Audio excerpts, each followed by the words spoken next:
아, 내 사랑 세실리아. 1. 그 이름을 처음 들었던 것은 17살 늦가을이었습니다.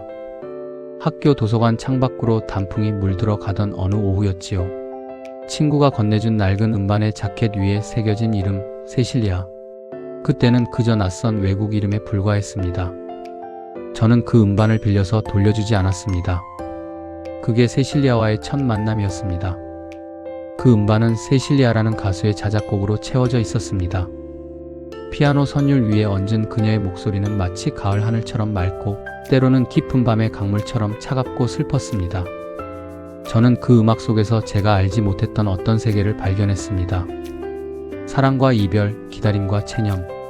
17살의 저는 아직 겪어보지 못한 감정들을 그 음악을 통해 처음으로 이해하게 되었습니다. 정확히 말하면 이해라기보다는 그 감정들이 내 안에 자리 잡는 것을 허용하게 된 것이었지요. 그 무렵 저는 매일 밤 이어폰을 귀에 꽂은 채 세실리아의 노래를 들으며 잠들곤 했습니다. 그녀가 부르는 레이니 선데이라는 곡은 제 인생의 첫사랑과도 같았습니다. 피아노 반주만으로 시작되는 그 노래는 1분 20초쯤 지나서야 그녀의 목소리가 들어옵니다. 비오는 일요일 창밖을 보니 아무도 없네, 나만 남았네. 그대여 지금 어디 있나요? 나를 두고 떠난 그날처럼 오늘도 비가 내리네요. 가사는 단순했습니다. 그러나 그 단순함 속에 담긴 쓸쓸함은 17살의 가슴을 울렸습니다. 저는 아직 누군가를 두고 떠난 적도 누군가에게 떠나달라고 한 적도 없었지만 그 노래를 들을 때면 가슴 한편이 저릿해지는 것을 느꼈습니다. 2. 21살 대학에 입학한 저는 음악 동아리에 들어갔습니다. 그곳에서 만난 사람들은 저마다 자신이 사랑하는 음악가를 하나씩 갖고 있었습니다. 어떤 이는 닉 케이브를, 어떤 이는 조니 미첼을, 어떤 이는 에릭 사티를 이야기했습니다. 저는 그들에게 세실리아를 소개했습니다. 그러나 아무도 세실리아를 알지 못했습니다. 인터넷을 아무리 검색해도 그녀에 대한 정보는 거의 없었습니다. 1970년대 말 프랑스에서 단 2장의 앨범을 발표하고 사라진 가수. 그게 전부였습니다. 그때부터 저는 세실리아의 흔적을 쫓기 시작했습니다. 중고 음반 가게를 뒤지고 외국 음악 잡지를 펼쳐보고 해외 음악 포럼에 글을 남겼습니다. 마치 실종된 사람을 찾는 탐정처럼 저는 그녀의 행적을 하나씩 모아갔습니다. 파리의 한 작은 재즈 클럽에서 그녀가 노래했다는 기록, 리옹의 한 음반 제작자와 함께 작업했다는 증언. 그러나 그 모든 흔적은 1981년을 마지막으로 끊겼습니다. 누군가는 그녀가 이탈리아로 갔다고 했고 누군가는 그녀가 결혼과 동시에 음악계를 은퇴했다고 했습니다. 심지어는 그녀가 세상을 떠났다는 말도 있었습니다. 저는 이상하게도 그 불확실성에 오히려 매료되었습니다. 세실리아는 그렇게 미지의 존재로서 제 안에 더욱 깊이 자리 잡았습니다. 그녀의 음악은 여전히 제 삶의 배경음악이었고 저는 그 음악 속에서 제 자신의 이야기를 덧씌우기 시작했습니다. 25, 첫사랑과 헤어지던 날 밤. 저는 세실리아의 두 번째 앨범 아듀 몽 아모르를 꺼내 들었습니다. 타이틀곡은 이렇게 시작합니다. 안녕 내 사랑. 이제는 정말 가야 해. 너를 위해서라도. 내가 먼저 돌아서야 해. 눈물은 뒤로 한 채. 미소 지으며 걸을게. 언젠가 우리 다시 만나면 그때는 그냥 웃어주오. 그 노래를 들으며 저는 처음으로 세실리아가 단순한 좋아하는 가수가 아니라 내 인생의 어떤 깊은 층위에서 공명하는 존재라는 것을 깨달았습니다. 그녀의 음악은 감정을 대신 표현해주는 것이 아니라 내가 아직 말하지 못한 나 자신을 발견하게 해주는 거울 같았습니다. 3. 30살 저는 우연히 파리로 출장을 가게 되었습니다. 업무를 마친 후 나는 세실리아가 마지막으로 노래했다는 생제르맹드 프레 지역의 작은 클럽을 찾아갔습니다. 클럽의 이름은 르쳇 누아르, 검은 고양이라는 뜻이었습니다. 클럽 안은 반세기가 지난 지금도 그때의 모습을 간직하고 있었습니다. 붉은 벨벳 커튼, 낡은 피아노, 벽에 걸린 흑백 사진들. 바텐더에게 세실리아에 대해 물었습니다. 중년의 바텐더는 잠시 생각하더니 창고 뒤편에서 낡은 사진 한 장을 꺼내 보여주었습니다. 그 사진 속에는 젊은 여성이 피아노 앞에 앉아 있었습니다. 검은 드레스를 입고 긴 머리를 한쪽으로 늘어뜨린 채 카메라를 응시하고 있었습니다.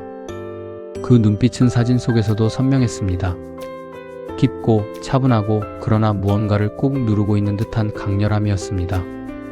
그 눈빛은 17살 때 음반 자켓에서 본 그 눈빛과 정확히 같았습니다. 그녀는 자주 왔어요. 피아노를 치며 혼자 연습하고 가끔은 관객 앞에서 노래도 했죠. 조용한 사람이었어요. 말수가 적었지만 노래할 때만큼은 모든 걸 쏟아내는 것 같았어요. 바텐더는 그녀가 마지막으로 이곳에 왔던 날의 이야기를 해주었습니다.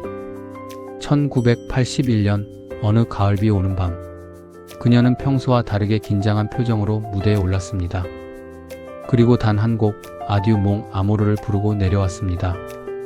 그녀는 피아노 뚜껑을 닫고 자리에서 일어나 바텐더에게 악수를 청하며 말했다고 합니다. 메르시, 세피니, 고맙습니다. 이제 끝이에요. 그날 이후 그녀는 다시는 나타나지 않았습니다. 저는 그 사진을 찍어달라고 부탁했습니다. 바텐더는 흔쾌히 허락했고 저는 그 사진을 스마트폰에 저장했습니다. 그날 밤 호텔로 돌아와서 나는 그 사진을 오랫동안 바라보았습니다. 세실리아, 당신은 누구였나요? 왜 노래를 시작했고 왜 그만두었나요?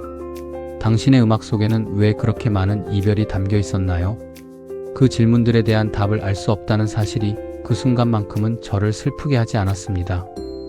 오히려 알 수 없다는 것이 그녀를 더욱 아름답게 만들었습니다. 우리는 때로 알 수 없는 것에 더 깊이 매료되니까요. 33, 저는 결혼을 했습니다. 아내는 제가 세실리아의 음악을 좋아한다는 것을 알았지만 그 음악이 제게 어떤 의미인지까지는 알지 못했습니다. 사실 저조차도 그것을 제대로 설명할 수 없었으니까요.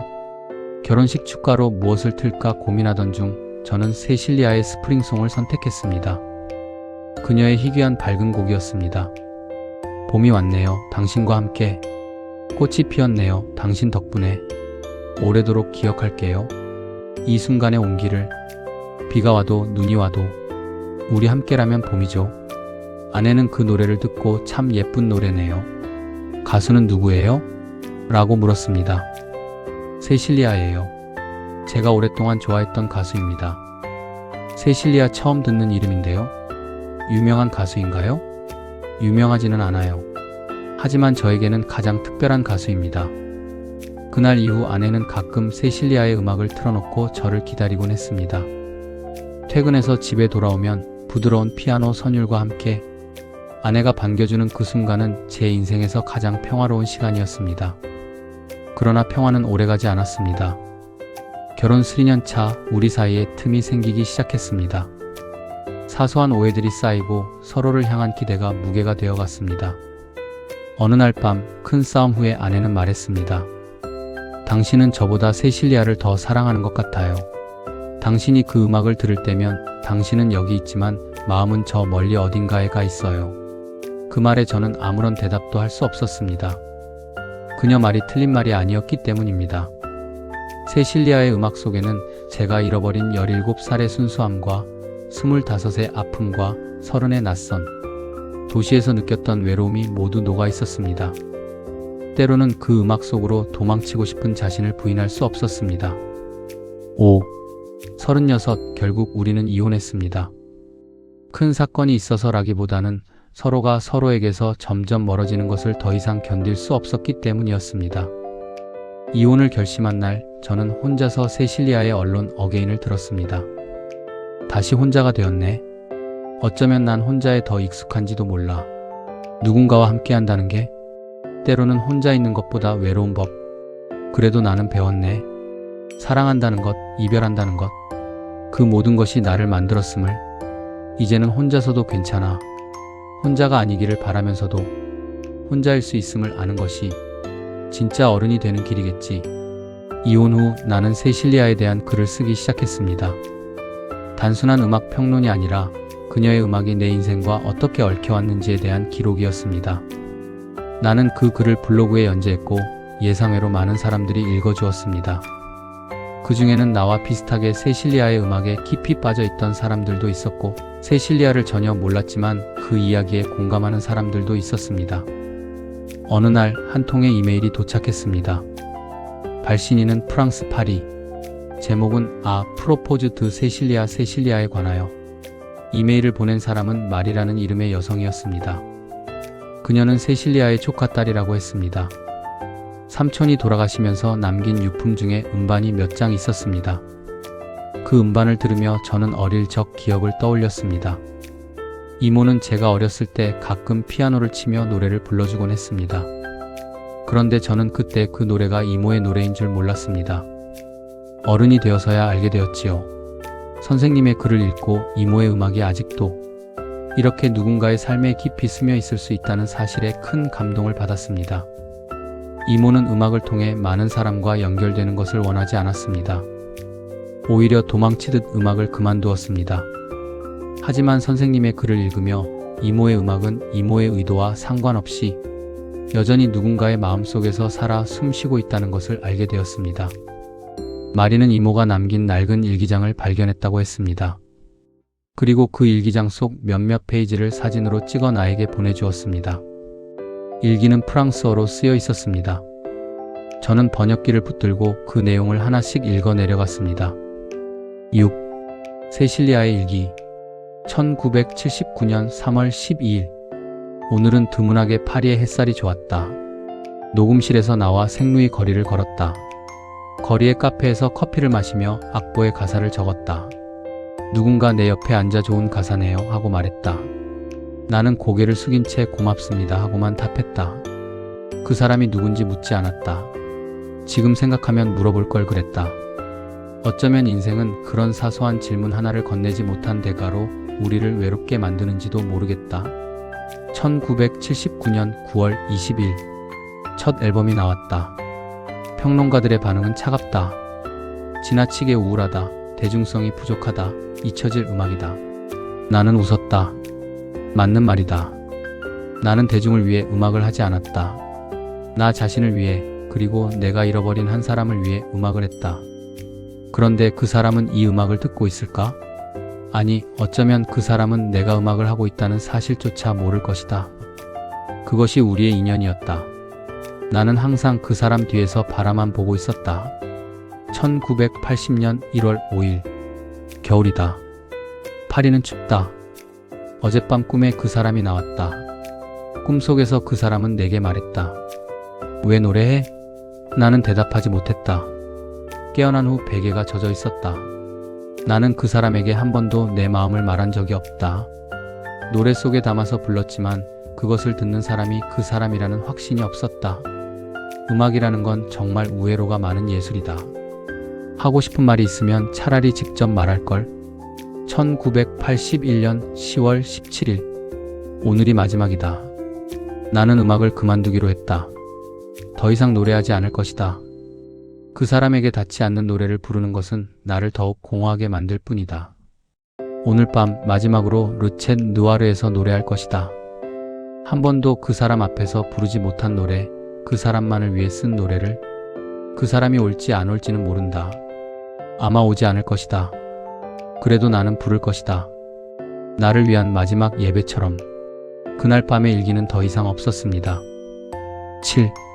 마리의 이메일을 읽고 나는 한참 동안 아무것도 할 수 없었습니다. 세실리아, 당신은 누군가를 향해 노래했고 그 누군가는 당신의 노래를 듣지 못했습니다. 당신은 그 사람에게 닿지 않는다는 이유로 음악을 그만두었습니다. 그러나 당신의 음악은 당신이 상상하지 못한 방식으로 당신이 알지 못하는 사람들에게 닿았습니다. 적어도 나에게는 그랬습니다. 나는 마리에게 답장을 썼습니다.